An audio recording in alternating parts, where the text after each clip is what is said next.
Hey there, everybody out there in YouTube land. Ginger here with a very dark morning video.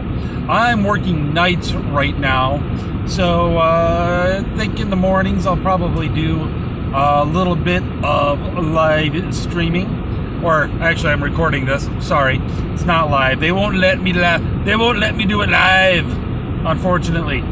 Oh well. Anyway, I'll upload this later on. So, what is the topic of this little mini episode of Fighting the Void going to be about? Infinite regress. It's a topic that comes up when you get into whether or not there is a God. And this was prompted by a conversation that was going on Wit's channel, Wit's timeline. I'm sorry.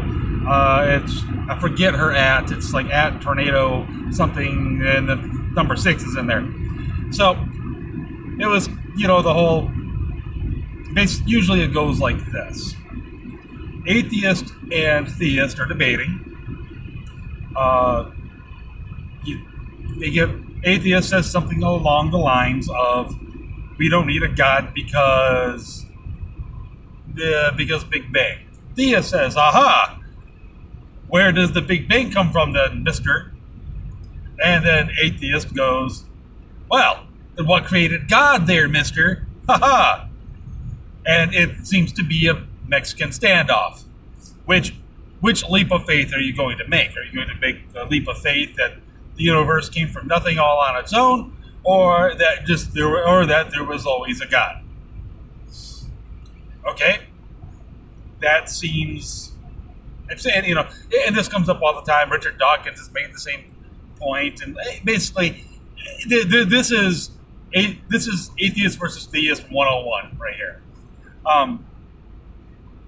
And first, to be fair to a little bit of background, the materialist, the atheist, long before Father George Lemaitre, a Catholic priest, landed on the idea of the Big Bang, the scientific consensus was that that the universe had in fact been eternal, that it was a steady state universe. Yes, small changes happened within it, but it was neither. But it didn't really have a beginning. It just always was the standard. Was the standard understanding. Then, of course, I think it was Edwin Hubble who discovered that the universe was expanding. Father Lemaitre and everything, I got to plug that into his equations, and was like, yeah, guys, this thing had a beginning. He even had to convince Einstein of it, because Einstein also wasn't really big on the idea of a universe with a beginning. In fact, if you've ever, in his relativity equations, he included a little fudge factor called the cosmological constant. And because his own equations were showing that Father Lemaitre was right. However, he put in this little fudge factor called the cosmological constant. And with that fudge factor, then see, the universe can be steady state. What does that number mean? Don't ask questions. To be fair to Einstein, he did eventually take it out after conversations with Father Lemaitre. Look it up. There's pictures of them talking to each other. And Einstein called it his greatest blunder. And he was right. And even today, there are elements in the physicist world still trying to find a way to argue that the universe is steady state. Essentially to protect science from the idea that there was a beginning. Because a beginning implies that the universe was created, and creation implies a creator. Needless to say, again, many aren't interested in that. Many actually are. Many have no problem with this, to be perfectly fair. I don't know about how it works in physics overall, but scientists in general actually are theists of some kind. Like 70s, last number I saw was like 76% of the scientific world is actually theistic. So never let them convince you that the vast majority of scientists are atheistic materialists, or materialistic atheists, whichever you prefer. I'm doing a lot of ums. I'm sorry, because I didn't really think this out too much before going. I'm very much going off the top of my head here. So, and they've also tried to come up with other ideas to explain where our universe comes from. That's where you get multiverse theory. I also remember reading an article a long time ago, like maybe our universe spawned from something called the Big Foam, and it just occasionally gives birth to other universes. You also get the whole multiverse as a big strand of connected bubbles, essentially, the depiction of that theory. Lots of different versions of it. It's all trying to avoid the notion that there's a creator. But again, as any theist worth the salt is going to say, well, then where did that come from, genius? And then, of course, they're going to come up with something else, and so on and so forth. It doesn't really matter how far back you go. It's infinite regress. So well, then who created God? Well, first of all, it depends a little bit on what you mean by God.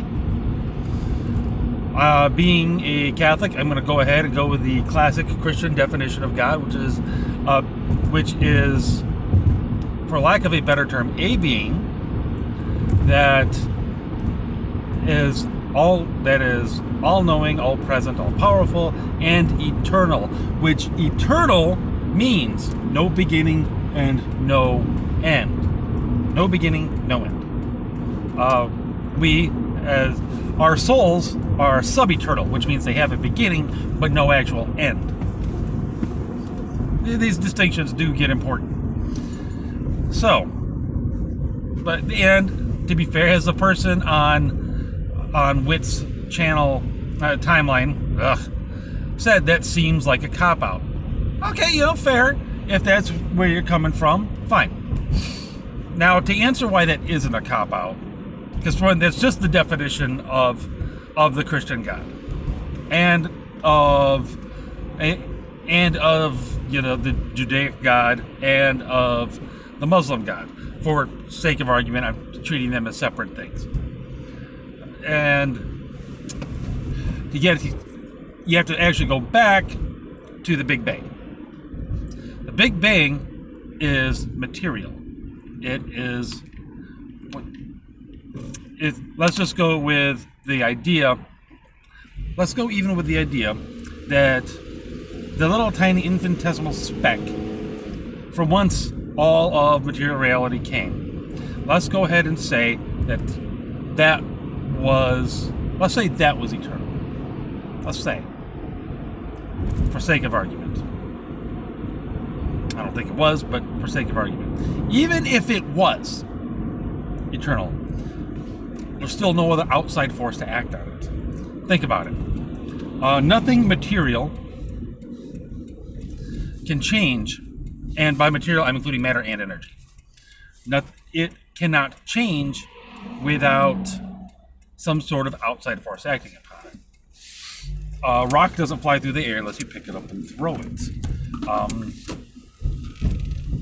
Light doesn't go through space without something to generate it.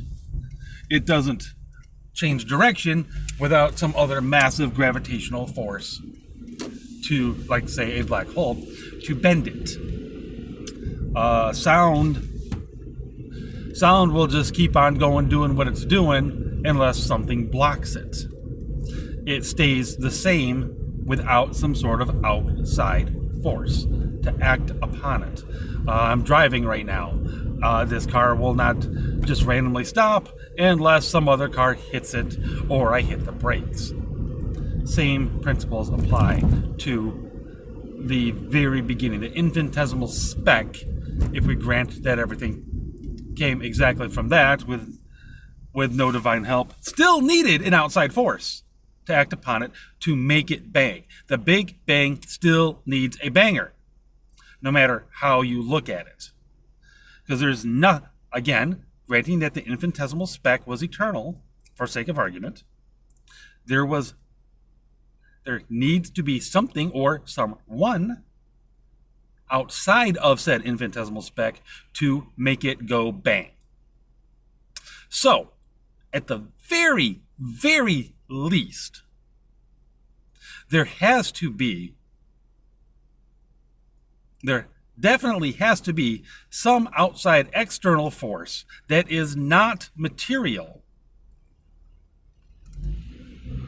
thus capable that is not strictly matter, that is intelligent, thus capable of acting on its own accord. At the very least, that thing that seems very close to the Christian definition of God has to be in existence in conjunction with an eternal infinitesimal speck, at the very least. Now, I don't think that infinitesimal speck existed without God's direct action. But there, I'll grant you, that is actually a leap of faith, if you will. I'll grant you that much. But logically speaking, there has to be, at the very least, there had to be a thing to act upon and someone to act upon it. And I do say someone because, again, it had to be intelligent, it had to be capable of taking action, independent of strictly material causes, which, again, because material causes includes matter and energy, has to be, frankly, spiritual, because there's nothing else. And again, that gets you pretty close to the Christian definition of God. All-powerful, capable of creating a universe, always there, no beginning and no end. All-knowing, because it's, because it created everything, and you tend to know what you create. Although with humans, we're a little limited even there, but that's a different video. So anyway, I hope this long and somewhat more rambling than intended video is helpful, actually, in making your arguments. And hey, if you're an atheist and you're stumbling across this and you have a counter argument, I'd love to hear it. All right, so that's all for this little mini episode of Fighting the Void. So I will see you at the latest this coming Saturday. And until then, keep fighting the good fight.